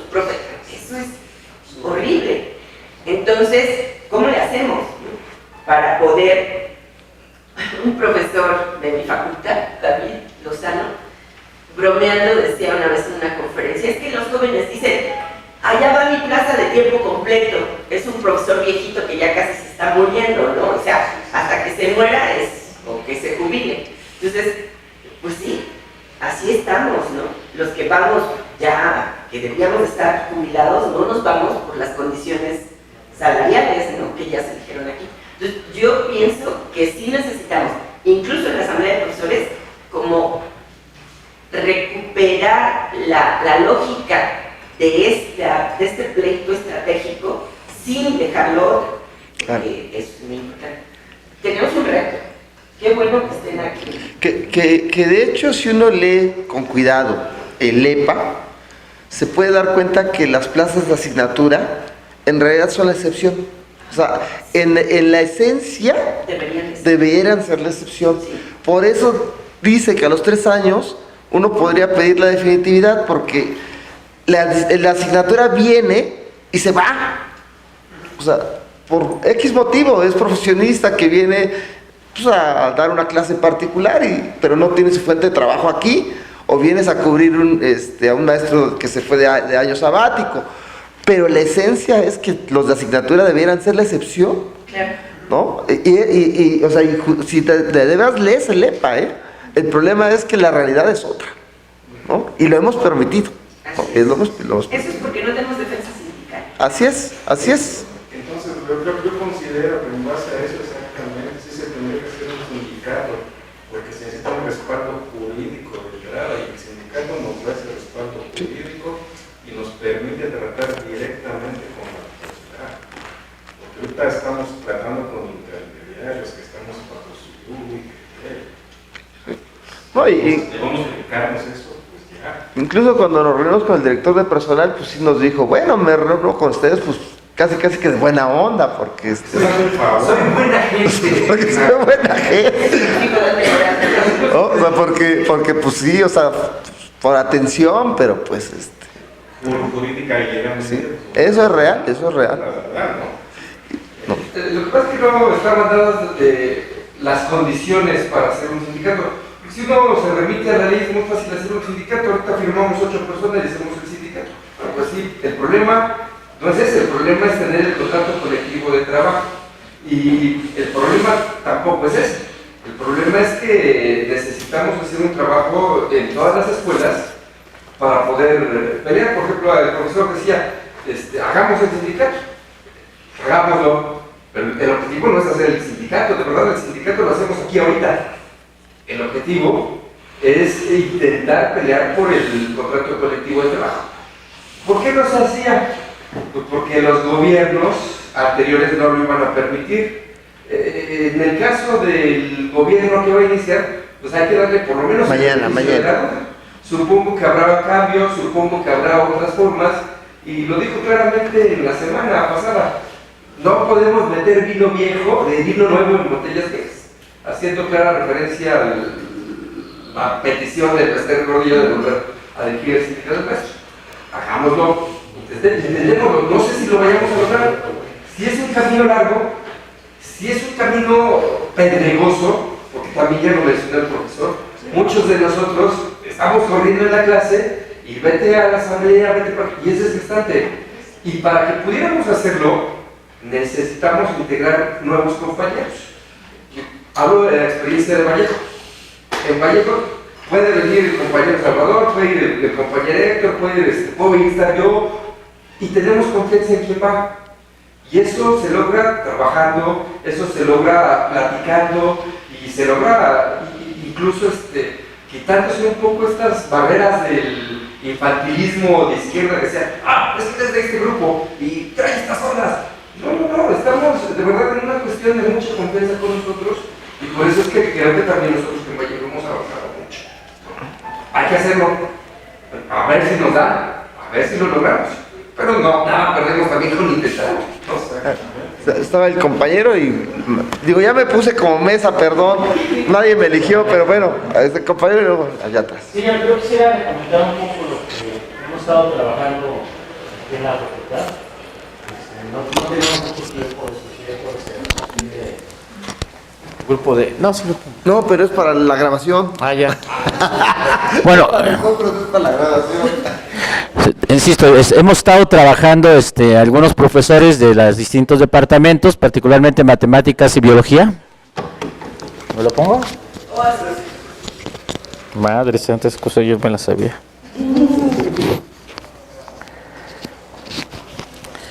Y hemos estado participando evidentemente en la asamblea de profesores. Ahorita el trabajo que se ha realizado en la asamblea de profesores va muy enfocado ahorita en planteamientos en la etapa coyuntural, por ejemplo, del aumento salarial, ¿no? Un poco considerando la situación de los profesores de asignatura, los profesores de bachillerato, y en la cuestión de bueno, sobre todo lo del aumento salarial, ¿no? Un poco en el antecedente de lo que el estudiante negoció, del 3.3%, como una negativa a eso.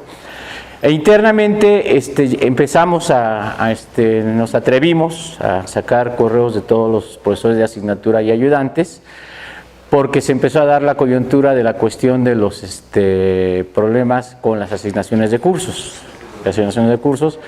De enterarnos que había compañeros de asignatura que no se les estaba dando curso, no se les dio curso, inclusive con antigüedad de 20 años, y yendo con la persona responsable, en particular en matemáticas, de cuáles son los argumentos por los cuales no se les daba, pues había argumentos desde que no había grupos, desde que hay doctores y maestros sensei asignados y cómo los voy a quitar, una serie de situaciones que sonaban fuera de lugar, ¿no? Fuera de lugar.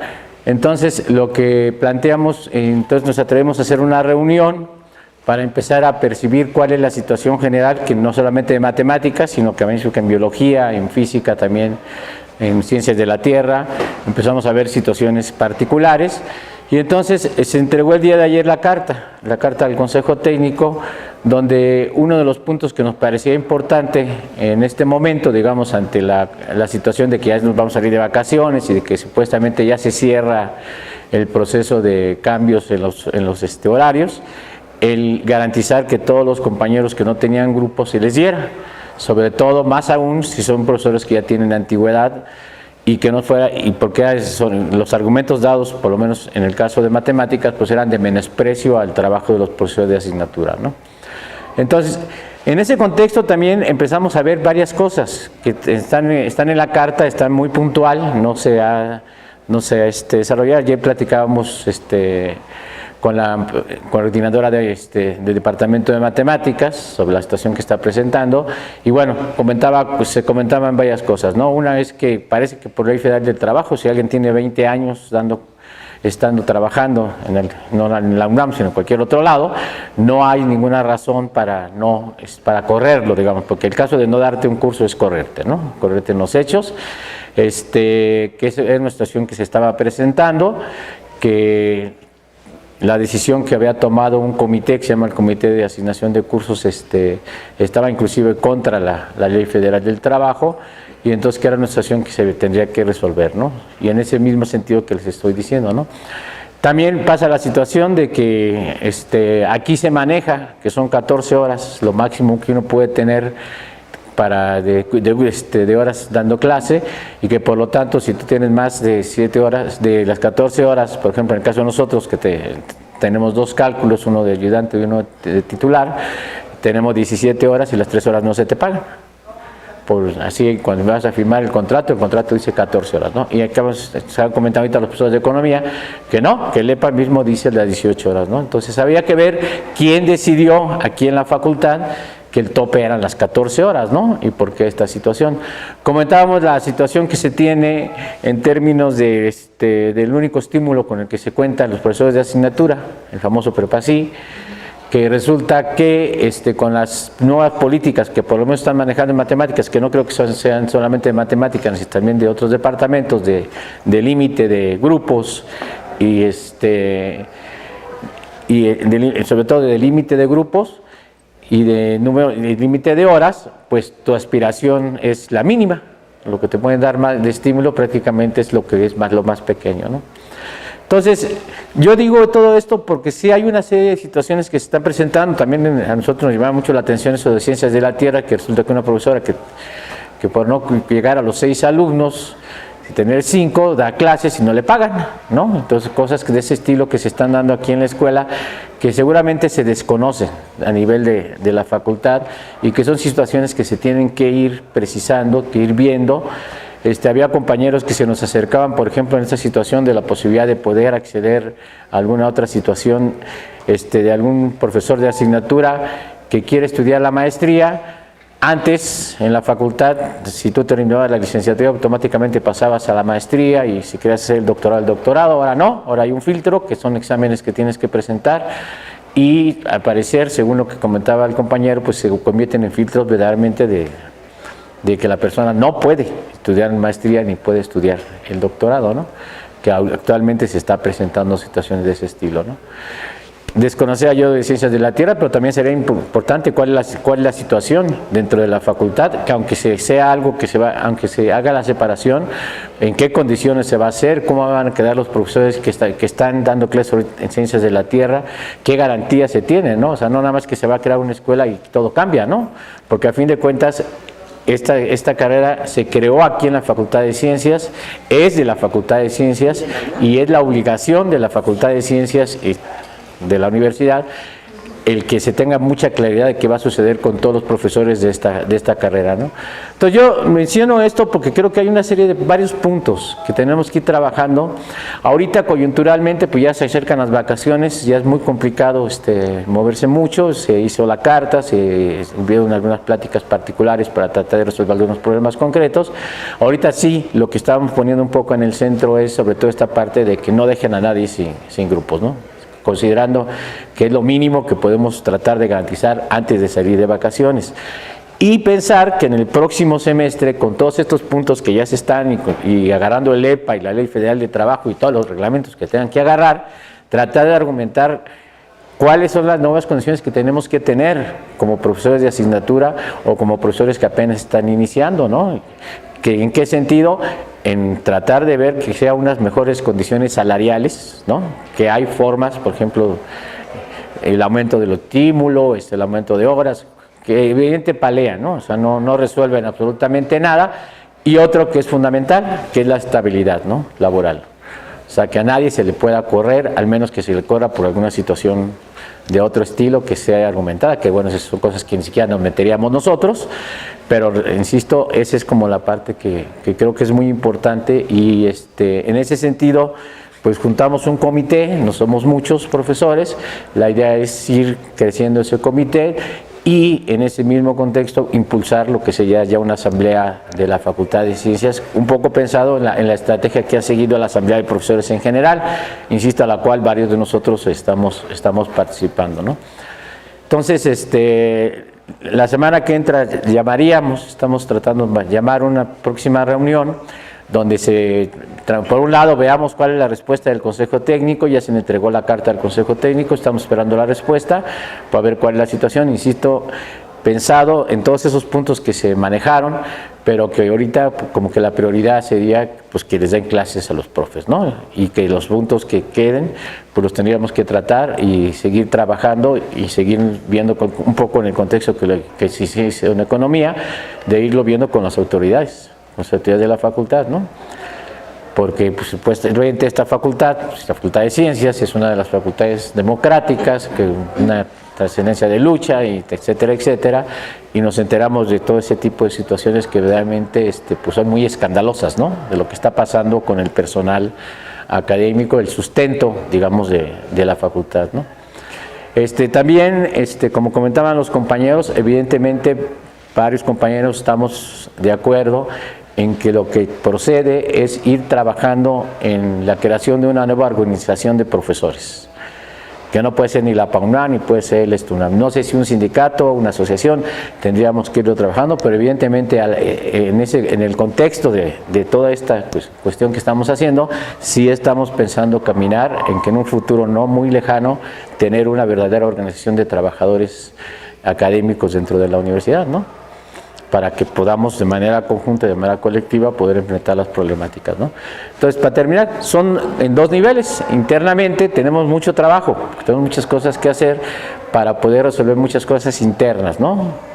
Que insisto, de las cuestiones que hemos estado revisando, para que pues, se tenga mejores condiciones de trabajo, estabilidad laboral, pues garantizar un aumento más o menos ahí de salario internamente, aunque estamos en el contexto también y vamos a impulsar, se está impulsando la carta aprobada por la Asamblea de Profesores de la exigencia del 50% y del rechazo al posible 3.3, que es casi un hecho que la PAUNAM lo va a aceptar, ¿no? Porque pues, así se desgasta la PAUNAM. Entonces, yo quería comentar un poco en ese sentido, porque y la llamada a los compañeros de Economía y compañeros de Vallejo es justamente para mostrarles aquí que sí se puede, que se puede ir caminando para ir resolviendo cosas en beneficio de en particular de los profesores de asignatura, de los ayudantes, porque también los ayudantes también son parte importante de lo que es la formación de los estudiantes, ¿no? No son un complemento, también son profesores, ¿no? Con cierto tipo de responsabilidades distintas, pero son profesores también, y son profesores que también tienen derecho a aspirar, y entonces aquí tenemos esa situación, ¿no? Entonces yo lo decía un poco en ese contexto, ¿no? Una precisión, el Estatuto de Personal Académico no pone límites de número de horas de asignatura. No, seguramente es interno. No, es un acuerdo del Colegio de Directores, pero está sobrepuesto al EPA. Incluso no tienen por qué hacerlo. Sí, pero en algunas escuelas, como Economía, son 18 horas. Y ¿cómo? Es que no está en el EPA, pero está en el Estatuto General de la UNAM. Es que depende de la ley orgánica, luego el Estatuto General, y efectivamente en el EPA no está, pero sí está reglamentado. Bueno, está bien, ok. Creo que hay que revisarlo. Pero mira, no, lo que quería también mencionar, porque yo creo que es muy importante en términos de estrategia. Yo creo que yo sugeriría que no se esperen hasta después de vacaciones. Si ya metieron la carta y tienen reunión, tiene que haber una reunión de consejo técnico para decidirlo, antes de que haya reunión de consejo técnico, que es lo que hemos hecho nosotros. Llamen a tener una reunión ustedes y todo mundo a la reunión del consejo técnico. Sí. Porque si no, después ya es... No, sí es la idea. Si yo lo decía en un sentido, ¿no? O sea, sí es importante que se les dé clases a todo el mundo, ¿no? O sea, ese es el punto. Muy bien. Pero sí se está viendo, sí tendremos que ver la posibilidad de ir directamente con el Consejo Técnico y ahorita en el contexto en que se manejó la carta, manejar los puntos que están pendientes, ¿no? Que toda esta situación de las 14 horas, que como digo, aunque tuviera acuerdo interno, 18 horas no son así pedir bastante, yo creo que es algo más o menos adecuado, el derecho a que puedas tener 2 grupos, o sea, cosas de ese estilo, que sí se puede empezar a presionar desde hoy con el Consejo Técnico. Yo le decía, bueno, podemos hacer la reunión con el Consejo Técnico, tratar de amarrar algunos acuerdos, quién sabe qué tantos, pero sí en enero, sí entrarle a tocar. En enero ya asignaron los grupos. No por eso. Ese es el problema. No, yo lo digo, tenemos que garantizar los grupos, eso es un hecho. Exacto. Y hay otra serie de puntos que los que yo comentaba, ¿no? Sí. Que esos puntos se tienen que tocar y se pueden tocar en la próxima reunión del Consejo Técnico, pero se tienen que trabajar el siguiente de enero para que se vayan tomando acuerdos. Y uno que me parece ahorita importante, que los compañeros están comentando, es que quede muy claro qué va a suceder con el personal de Ciencias de la Tierra. O sea, y tiene que ser clarísimo cuál va a ser la situación de los compañeros y que no queden en la indefinición de que si se crea otra escuela, quién sabe qué va a pasar, ¿no? Creo que eso es muy importante y son de las cosas que la facultad no está enterada, ¿no? No está enterada, hasta ahorita que el compañero lo comenta no lo sabíamos. Entonces es importante que esas cosas se precisen, ¿no? Porque sí es una responsabilidad de la Facultad de Ciencias lo que suceda con Ciencias de la Tierra, porque es una carrera que se creó aquí en la Facultad de Ciencias, ¿no? Y como tal tiene la obligación la Facultad de Ciencias de dar las mejores garantías, ¿no? Aunque se vayan con un espacio físico distinto, ¿no? Toma esta cosa que yo no sabía que era para eso. Para terminar, no sé, que les dieran correos, que estuvieran en comunicación, igual invitarlos a siguientes reuniones de los profesores. Invitarlos a siguientes reuniones de la Asamblea de Profesores y pues estar en comunicación, ver cómo avanza esa problemática y cómo se resuelve porque ya prácticamente pues, estamos en vacación, ya es prácticamente el tiempo vacación, ¿no? Entonces ya a partir del viernes de la semana que entra se murió la... Sí, porque es cuando ya empiezan a pagar.